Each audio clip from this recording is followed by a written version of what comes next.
അപ്പോൾ വരട്ടോ. ഹലോ, നമ്മൾ വളാഞ്ചേരിയുള്ള ഒരു സൈറ്റിലാണ് വന്നിട്ടുള്ളത്. ഇവിടെ 48 വോൾട്ടിൽ ഉള്ളൊരു സിസ്റ്റമാണ് സെറ്റ് ചെയ്തിട്ടുള്ളത്. ഇവിടെ എന്താ വെച്ചാൽ ഇവിടെ ഒരു മീനിൻ്റെ ഫാമാണ്. അപ്പോൾ ഇവിടെ കണ്ടിന്യൂ ആയിട്ട് മോട്ടോർ വർക്ക് ചെയ്യേണ്ട ആവശ്യമുണ്ട്, അതേപോലുള്ള കാര്യങ്ങളൊക്കെ വേണം. അപ്പോൾ അതിന് വേണ്ടിയിട്ട് ഇവിടെ ഉപയോഗിച്ചിട്ടുള്ളത് പഴയ പാനൽ 330 വാട്ട്സിൻ്റെ പാനലുകളാണ് ഉപയോഗിച്ചിട്ടുള്ളത്. പഴയ പാനൽ ഇവിടെ ആദ്യം സ്റ്റോക്ക് ഉണ്ടായിരുന്നു. ആ പാനലുകൾ ഉപയോഗിച്ചിട്ട് 48 വോൾട്ടിലാണ് നമ്മളെ സിസ്റ്റം കൊടുത്തിട്ടുള്ളത്.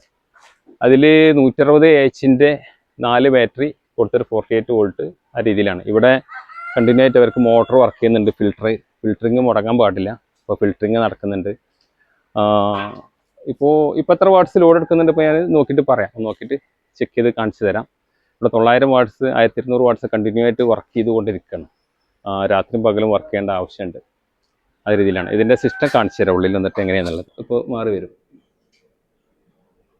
മോഡലാണ് സ്ക്രീൻ കാണുന്നുണ്ടോ? 50 വോൾട്ട് 50.36 വോൾട്ട് ഇപ്പോൾ ബാറ്ററി വോൾട്ട് ഇപ്പോൾ നിലവിലുണ്ട്. ലോഡ് 950 വാട്ട്സ് ലോഡുണ്ട്. ഇപ്പോൾ 18.50 ആമ്പിൽ ചാർജിങ് നടക്കുന്നുണ്ട്. അതായത് 950 വാട്ട്സ് ലോഡിന് പുറമെ ഇപ്പോൾ 18.19 വാട്ട്സ് ആംബിയറിൽ ചാർജിങ് നടക്കുന്നുണ്ട്. അതേപോലെ തന്നെ 950 വാട്ട്സ് യൂസിങ്ങും ഉണ്ട്. ഇതൊരു ഹൈബ്രിഡ് സിസ്റ്റത്തിലാണ്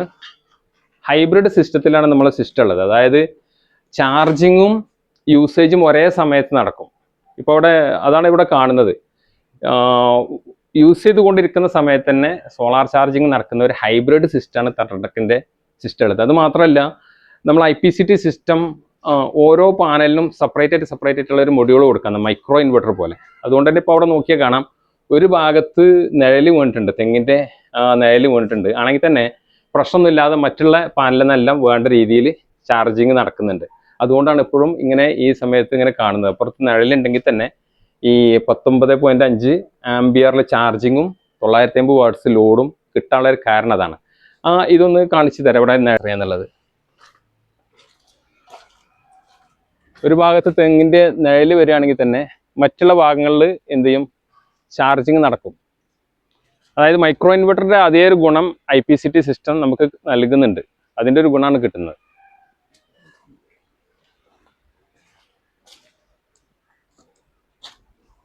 ഇവിടെ ജസ്റ്റ് ഒന്ന് ഇതൊന്ന് കാണിച്ചത്, ഇതിൻ്റെ ഫാം എന്താ വർക്ക് നടക്കുന്നത്. മീൻകുളങ്ങളാണ് ഇത്. മോട്ടോർ കണ്ടിന്യൂ ആയിട്ട് ഫിൽട്രേഷൻ നടന്നുകൊണ്ടിരിക്കുന്നതാണ്, ഓഫാകാൻ പാടില്ല. അപ്പോൾ ഇവിടെ ഇതിലേക്ക് കറണ്ട് എടുത്തിട്ടില്ല. അപ്പോൾ അതിൻ്റെ ഫുള്ളായിട്ട് ഉപയോഗിക്കുന്നത് ഈ പാനലിൽ നിന്നാണ്, ഈ സിസ്റ്റത്തിൽ നിന്നാണ്. ടെട്രാടെക്കിൻ്റെ സിസ്റ്റം വെച്ചിട്ട് 350 വോൾട്സിൻ്റെ പഴയ പാനൽ ഒഴിവാക്കി വെച്ചതായിരുന്നു. ഇവിടെ ഹൈബ്രിഡ് സിസ്റ്റം പുതിയ പാനൽ വന്നപ്പോൾ അതൊക്കെ അത് മാറ്റി വെച്ചതാണ്. പഴയ പാനലാണ്.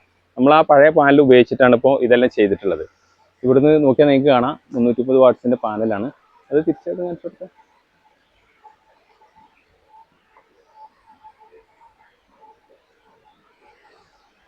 ഓക്കെ അല്ല, ഫിൽട്രേഷൻ ഒന്ന് അതിൻ്റെ ഏതാണെന്നുള്ള ജസ്റ്റ് ഒന്ന് കാണിച്ചാൽ. ടാങ്കിലെല്ലാം കണ്ടിന്യൂ ആയിട്ട് വർക്ക് ചെയ്തുകൊണ്ടിരിക്കുകയാണ്. അത് ഓഫാകാൻ പാടില്ല. എല്ലാ ടാങ്കിലും മോട്ടോർ വർക്ക് ചെയ്തുകൊണ്ടിരിക്കുകയാണ്. അത് രാത്രിയും വേണം, പകലും വേണം. അതാണ് അവിടെ സിസ്റ്റം.